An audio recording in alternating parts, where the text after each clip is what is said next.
Baik teman-teman dan Bu Elvira, pada hari ini kami akan menjelaskan dan memaparkan tentang perusahaan perorangan. Ya, nama saya Valentino Dante. Pada hari ini saya akan menjelaskan apa itu sih perusahaan perorangan. Nah, perusahaan perorangan ini adalah perusahaan yang bentuk usahanya itu yang paling sederhana. Dan tentunya juga bentuk usaha dari perusahaan perseorangan ini merupakan bentuk usaha yang paling tua juga. Nah, pengertian perusahaan perorangan itu apa sih? Pengertian perusahaan perorangan adalah perusahaan yang dimiliki, dikelola, dan dikendalikan oleh satu orang pemilik saja. Jadi yang mengolah dari perusahaan ini, kegiatan-kegiatan dari perusahaan ini itu hanya satu orang saja, dan modal yang digunakan juga dari orang itu tersebut. Nah, modal perusahaan perorangan berasal dari seseorang yang merupakan pemilik perusahaan sekaligus pengelolanya, pengusaha, dan pemimpin dari perusahaan tersebut. Jadi dari sini kita bisa melihat ya, kalau perusahaan perorangan ini dipimpin hanya oleh satu orang. Modal yang digunakan juga hanya berasal dari satu orang, yaitu pendiri dari perusahaan tersebut. Nah, perusahaan perorangan tidak memerlukan anggaran dasar, dan untuk membiayai dan mengembangkan usahanya, pemilik usaha dapat menggunakan modal pinjaman.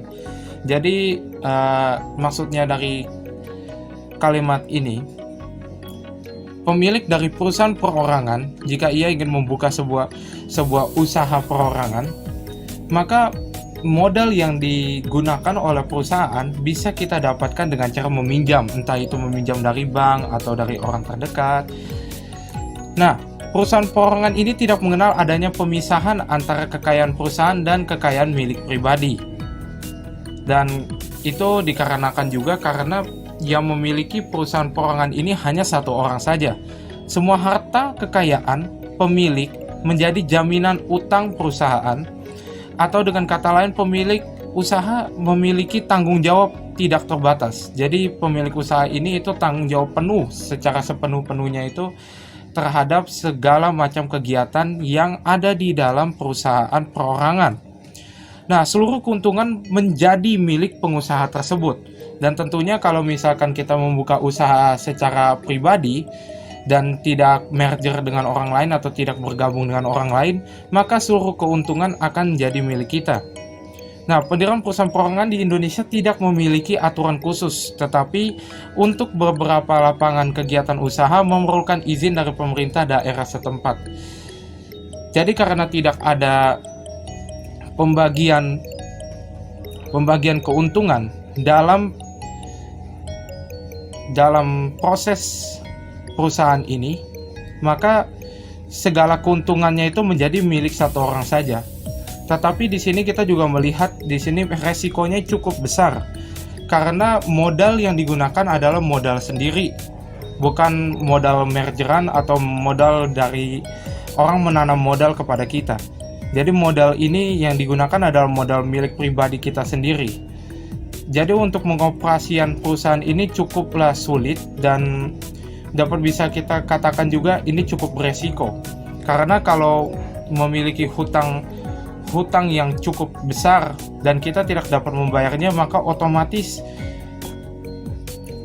perusahaan tersebut akan tutup. Jadi pada dasarnya jika hutangnya tidak terbayar terus, itu merupakan resiko yang sungguh besar. Sebenarnya sama saja dengan perusahaan yang didirikan oleh banyak orang, karena kalau misalkan kita nggak bayar utangnya kan menumpuk. Tetapi perbedaannya adalah sulitnya untuk melakukan pelunasan terhadap hutang tersebut. Jadi hutang ini itu kalau menumpuk, pada saat kita sudah menumpuk, maka perusahaan tidak akan sanggup membayarnya, karena modal yang digunakan itu hanya milik satu orang saja. Dan di sini dibilang kalau kekayaan pribadinya itu adalah merupakan jaminan sepenuhnya terhadap hutang yang dimilikinya. Jadi hutang yang dimiliki perusahaan tersebut itu dijamin sepenuhnya oleh kekayaan pribadi dari pendirinya. Jadi kalau misalkan hutangnya menumpuk, maka itu merupakan kewajiban dari pemiliknya untuk melunasi hutangnya tersebut. Jadi dengan menggunakan modal yang ada, dengan modal dia sendiri. Dan ini cukup sungguh merepotkan, karena jika kita melakukannya secara bersama seperti yang biasanya kita lihat di beberapa bentuk perusahaan seperti PT, firma dan segala macam, mereka itu yang mendirikan ada banyak orang. Jadi dalam satu perusahaan tersebut, itu yang memimpin perusahaan ada beberapa orang. Dan kalau misalkan yang berbentuk yang perusahaan yang mengeluarkan saham, itu yang memegang kuasa atas perusahaan tersebut adalah yang memegang saham.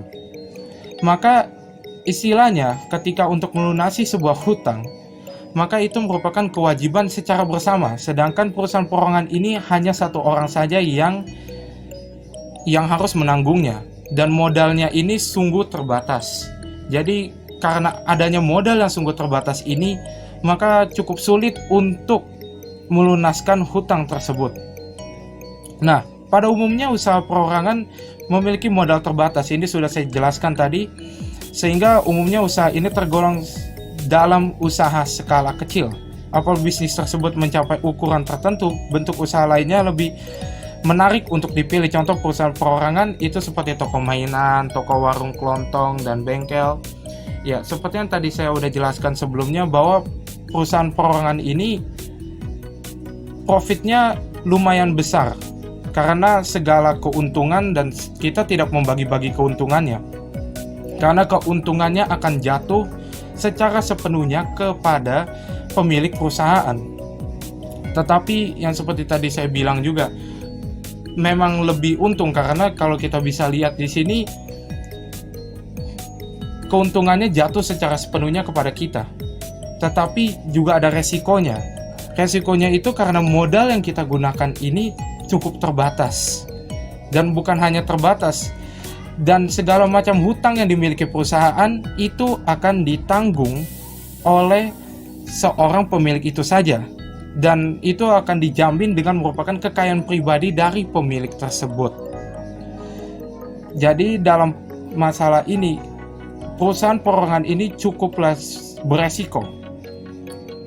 beresiko karena modal yang terbatas, dan juga karena semua beban yang ada itu ditanggung hanya oleh modal satu orang. Walaupun kita bisa melakukan pinjaman, tetapi dengan adanya pinjaman tersebut akan menambah jumlah hutang yang kita miliki.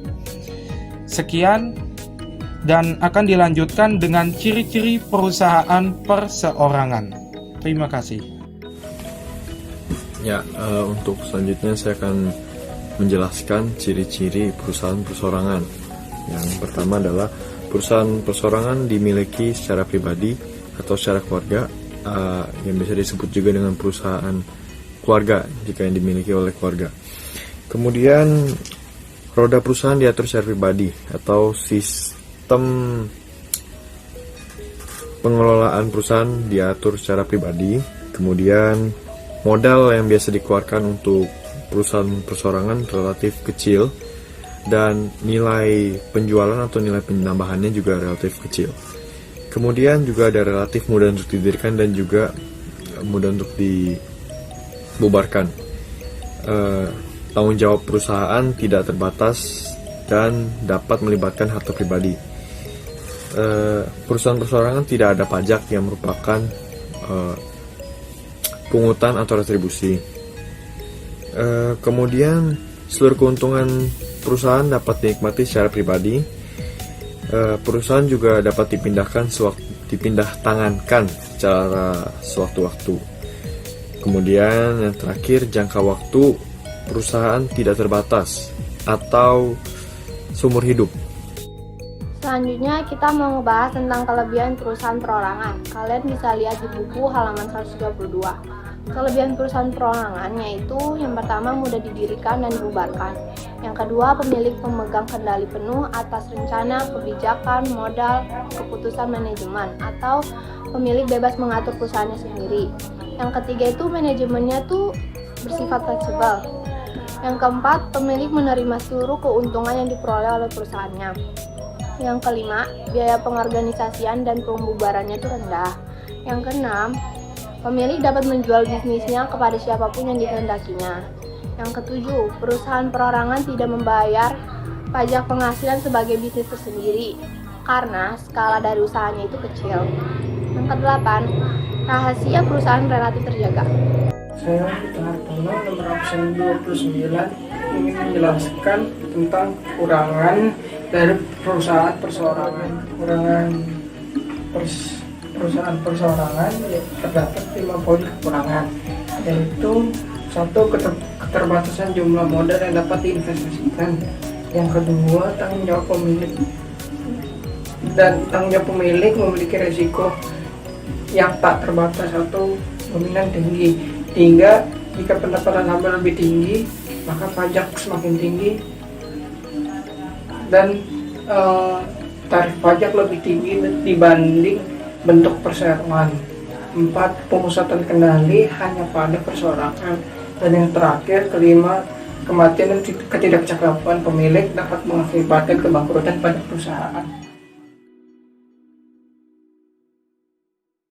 Untuk mengetahui apa saja yang diperlukan perusahaan dalam mendirikan perusahaan perseorangan, yaitu ada 3 aspek penting. Yang pertama adalah pembukuan, yang kedua adalah modal, yang ketiga adalah pembayaran pajak. Pemilik sebagai entrepreneur atau pemilik perusahaan harus menjamin bahwa modal yang dibutuhkan adalah tercukupi. Misalnya mereka bisa meminjam dari bank, pinjaman keluarga, ataupun tabungan sendiri. Dan dana yang digunakan untuk modal harus diperhitungkan secara akurat. Untuk menyusun pembukuan perusahaan memerlukan beberapa hal penting yang harus diingat, yaitu keadaan kekayaan perusahaan, kebutuhan perusahaan, perjanjian kerja, surat dokumen, korespondensi yang masuk dan keluar, laporan per periode, per kuartal, per tahun, dan per bulan. Pembayaran pajak juga harus menjadi perhatian bagi kalian yang ingin membangun perusahaan perseorangan, yaitu pajak penghasilan, pajak pertambahan nilai, pajak bumi dan bangunan, dan pajak atas barang mewah. Saat ini, pemerintah lebih memperhatikan pengimbangan usaha perusahaan-perusahaan kecil sebagai salah satu strategi pembangunan karena hal-hal berikut. Yang pertama adalah memperbanyak kemampuan produktif dari sumber daya karena mereka belajar pada tempat mereka bekerja, di mana di sini adalah kita harus beradaptasi dengan lingkungan yang baru. Yang kedua adalah mengembangkan perusahaan kecil yang bisa melibatkan jumlah besar sumber daya alam. Yang ketiga adalah dalam jangka pendek dapat memberikan solusi dari masalah pembagian pendapatan dan masalah pengangguran. Yang keempat adalah meningkatkan kecepatan perubahan struktur ekonomis di seluruh daerah dan juga penyebaran aktivitas ekonomi secara gratis. Terima kasih.